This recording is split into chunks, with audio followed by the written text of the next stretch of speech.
Chapter 6. Arminius, Dort, Westminster, and 5 Points. Calvinism is often contrasted with Arminianism, so named after Jacobus Arminius, 1560 to 1609. All those who do not fully agree with Calvinists on all 5 points of tulip, see below, are almost automatically accused of being Arminians, not to be confused with ethnic Arminians. Yet many against whom this charge is laid have never heard the term. Moreover, many Calvinists who malign Arminius have never read his works, and know nothing more than hearsay about him and his beliefs. Ironically, this Dutch theologian started out as a Calvinist, and even studied under Berean in Calvin Seminary in Geneva. He was a devout follower of Christ, and suffered much for his faith.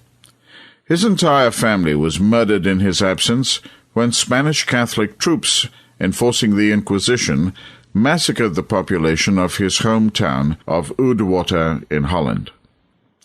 Arminius was wrongfully charged with nearly every false doctrine ever invented, from Socinianism, denial of predestination, of the true nature of the atonement, and of the Trinity, to Pelagianism, the denial that Adam's sin affected his posterity, an undue emphasis upon free will, salvation by grace plus works, and the possibility of sinless perfection. Thus, to be called an Arminian is a more serious charge than many of either the accusers or the accused realize.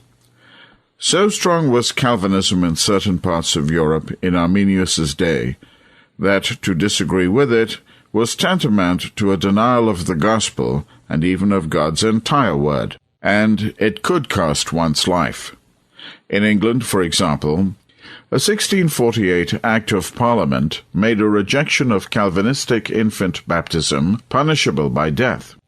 Arminius had to bear the special onus that came upon any Protestant of his day, especially in Holland, who dared to take a second look at Calvinism from the Scriptures, a guilt sometimes attached to non-Calvinists today. He was accused of having secret leanings toward Roman Catholicism in spite of his open denunciation of Catholic sacraments and of the papacy as the kingdom of Antichrist. Upon visiting Rome to see the Vatican for himself, Arminius reported that he saw the mystery of iniquity in a more foul, ugly, and detestable form than his imagination could ever have conceived. Some of those who have called themselves Arminians promote serious heresy, having adopted views quite contrary to what he taught. But Arminius himself was actually biblical in his beliefs, and far more Christ-like in his life than was Calvin. Vance rightly declares that Arminius was just as orthodox on the cardinal doctrines of the Christian faith as any Calvinist, ancient or modern.